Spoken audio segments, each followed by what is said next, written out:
Alright, so we have this S2000. We want to look it over for a customer. He just purchased this and was concerned with the feeling of it. It drives a little weird, and I just took it for a drive and the steering felt, I would say, wavy. So as you see, just doing a quick string test. It's not the most scientific test, but it'll give you a quick indication. The string on the back wheel is touching front and back. It's just touching here. As you see, we've got probably a ½ inch gap. This is towing out, which is not only makes the car feel terrible, it's borderline dangerous because it doesn't want to go straight. So it's the same on the other side, but just as a glance here, when it came in, you can kind of see that pretty obvious. You see the silver is poking out of the front and not at the back. So that's going to explain a lot of that weird feeling. But we're going to look, because also we just put it on our pad and it doesn't sit even on the right side, passenger side of the car. So this toe looks the same. If you look at that, just kind of glancing at it, this is just one of those visuals. You can see it pokes out of the front, which means it's towing outwards. In the era that I was from, 80s, 90s, you're going to know exactly what this is. So let's take a quick peek. Look at this thing. This is awesome. So if you guys don't know what this is the remote controller that they used in Back to the Future. This is the one that Doc pulls out and he controls the DeLorean. You guys have seen it. I'll put a quick clip. Get this thing hooked up to the car. Watch this. So this is it's actually a replica, but it's actually, this remote's about 35 years old. So you have to source these out in order to even do all this stuff. So what you do is you're going to turn it on and then turn the car on.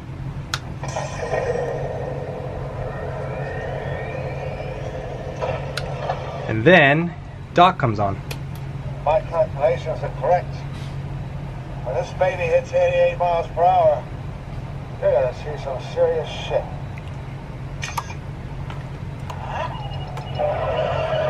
Oh, that is awesome.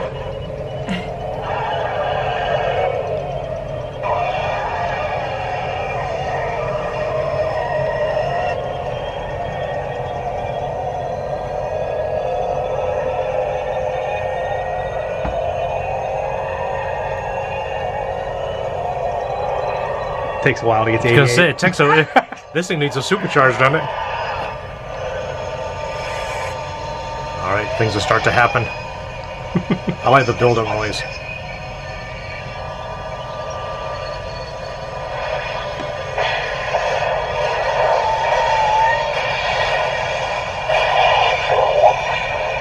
And then got a custom plaque with his signature on it. Wow. That is so cool.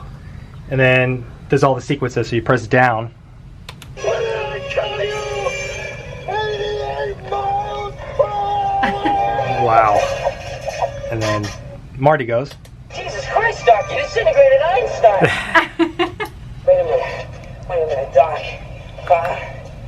Are you telling me that you built a time machine? Out of a DeLorean? And then it returns. Look out! Right? Yeah, I know exactly what's going on and visualize it. And then theme song. So yeah. That is so cool. So I gotta tell you real quick, because this is from when I saw this in the movies. I went to see Back to the Future. I heard about it. It was what, 1988 came out, the movie? 86. 86, wow, I was 16 years old. I went to the movie theater was packed. You remember when he says, "You made a time machine"? Are you telling me that you built a time machine? Out of a DeLorean? The whole place laughed. This is in England. Right. Nobody knows what a DeLorean is, so they don't know if that's a good thing or a bad thing. But everybody kind of laughed and then looked at each other like they don't know if that was a funny line or not. Right. You know what I mean? The DeLorean was kind of cool here, but the way it portrayed to people in England, funny that it wasn't until I got older and knew the DeLorean, I was like, nobody knew that line. Nobody knew what that was. It actually came out in 85. 85 it came out. Was it 85? 85, yeah. Okay, in England everything comes out a year later, so it probably was 86. Yeah, So but the hardest thing is to source this. let me show you something real quick. Yeah.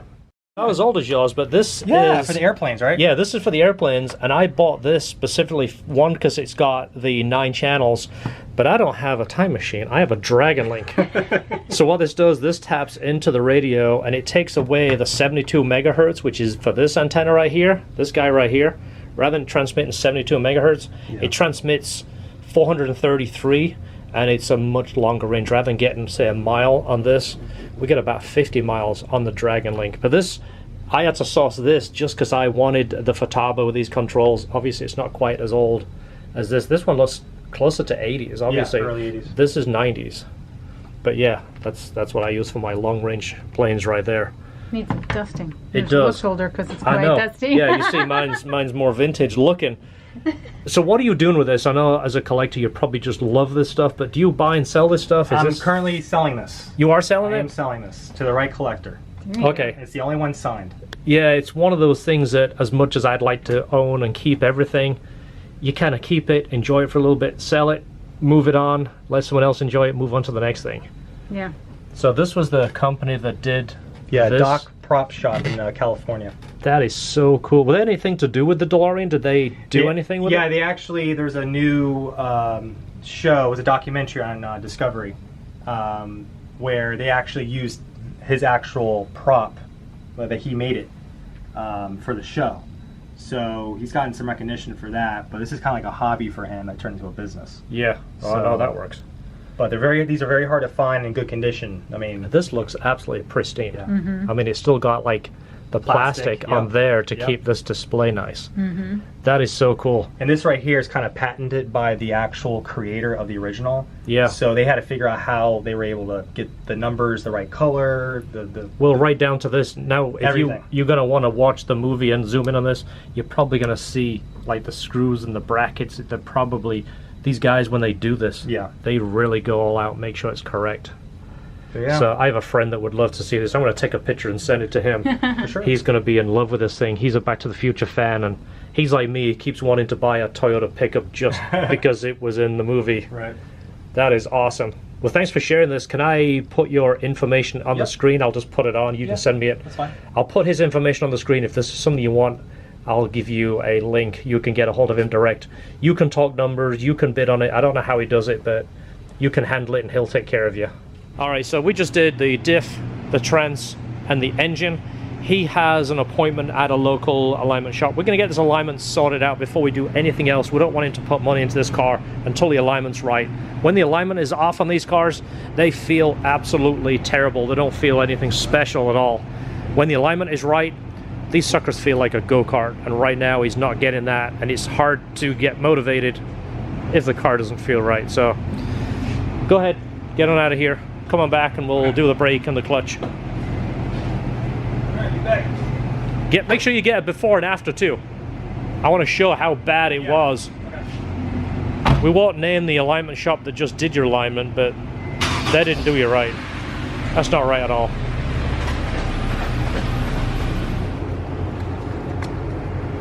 So that's not horrible. It's not as bad as some of them we've shown you. You've seen in our videos we've pulled stuff out here that looks like a river. See, it's not bad. No. I mean, it's got a little bit of translucency to it, but let's take a look inside and look at the clutch master condition. Alright, so master right there looks good. There's nothing dripping. A little bit of grease around that is normal.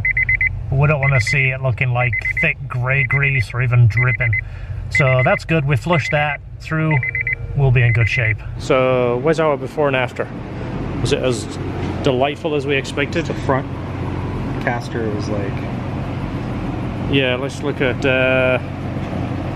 we have negative 31 and negative 28. So where did we end up? And it's noticeably driving, right? Yeah. Doesn't wander? Nope. Nice and precise. So let's get this flushed out first. Let's do a quick squirt and see what it looks like. Alright, so we're going to change the air intake. So there is so many air intake options for this. Everyone makes a cold air intake or even a hose, a little filter right here. And I found that the best overall filter intake is the one by AFE. Reason is, going to show you here in a minute when I put it on. It mimics this. A lot of it is keeping this area cool. The engine bay gets so hot if you put the intake arm and the filter with the hood down. It heat soaks, it makes power in the dyno until it gets hot, then it tends to lose the power. So the AFE has the same kind of box area as this. It's a larger opening, it has a larger opening here. The filter is kind of like the K&N style, the fabric style, but also the arm is much larger. It's oval, it's about this wide and tapers. I'm going to take this one off, put them side by side, kind of show you, give you an idea, then show you it when it's finished. Alright, so this arm here, this gives you a good indication of the size difference. This is the factory filter that goes in the box and the factory arm. So you can see this one, how much larger it gets. It's got more of a velocity stack. Here, this is probably a 3" by maybe 4.5 oval, and it tapers down into the size to fit into the factory throttle body. So this of course has the box which I talked about right here.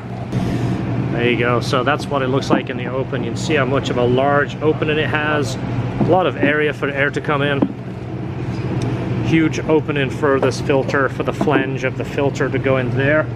This is going to push in from the outside right here. It clips in there. This is such a nice piece. Nicely constructed. Nice materials. And I'll show you when it goes on. It fits nice too. Alright, so that is what the intake looks like. Again, I like the look of it. It fills up that hole. Of course, having the box keeps a lot of that heat away. You see how large that is, and it accommodates that massive filter. And look how open it is compared to the factory one. And it utilizes this area here where the factory one draws air. Getting to see how large the opening is here. Everything connects back up. Your valve cover breather, your air pump, everything goes back the way it should be. So everything stays happy. But this is my favorite intake, and again for very many reasons, not just power but for heat soak purposes and looks. It looks nice, which that's sometimes what it's all about, right?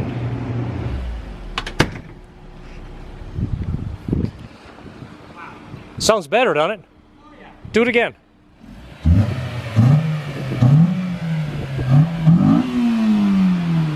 Now you can hear it, right?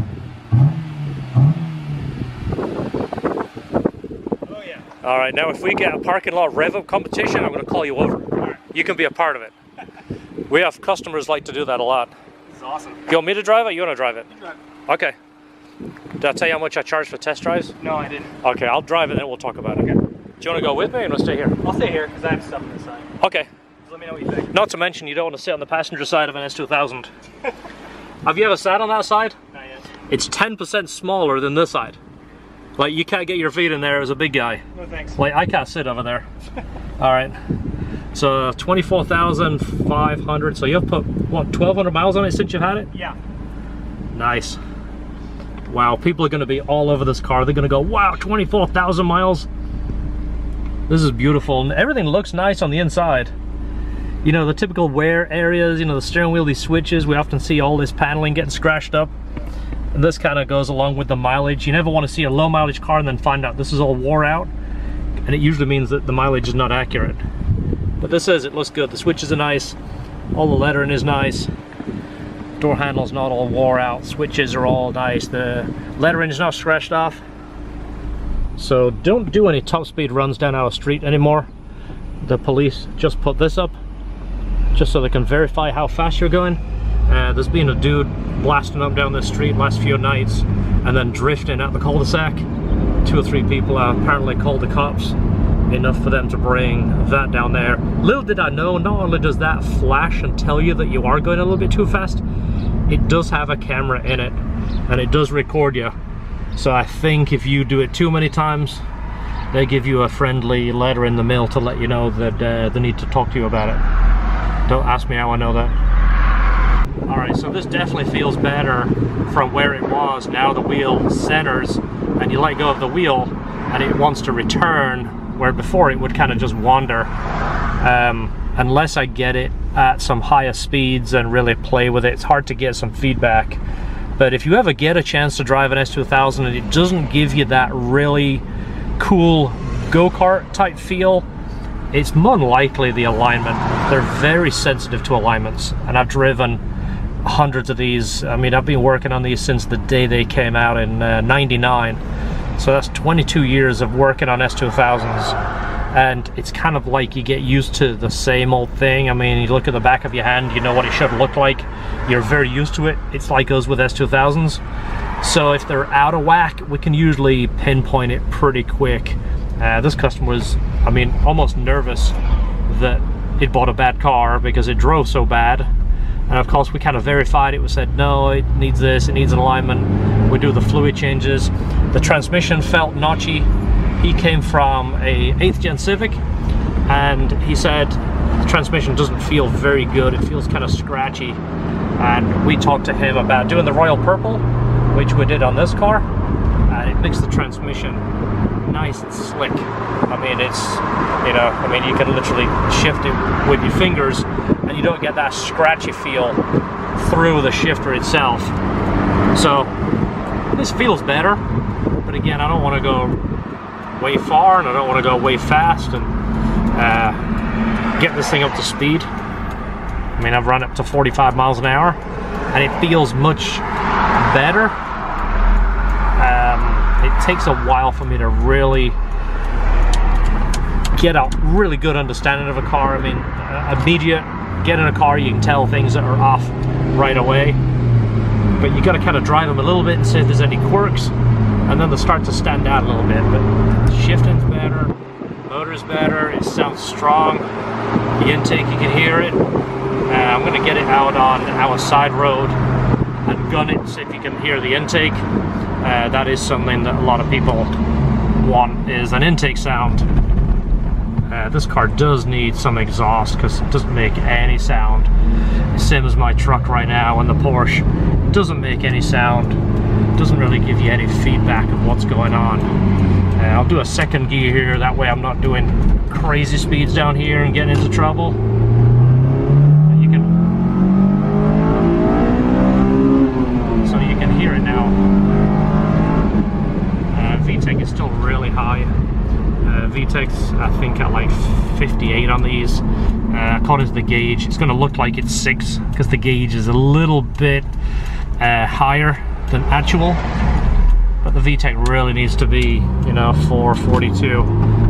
So let's watch how accurate this test is up here. See, it's going to flash. If I go over 23, watch, it'll flash. See that? Yeah, it's recording me when it does that. So I must say speedo's pretty accurate. But yeah, when you do that, when it flashes, it does record you. So if you see one of those, treat it as a cop car. Just go nice and slow. But yeah, this feels much better.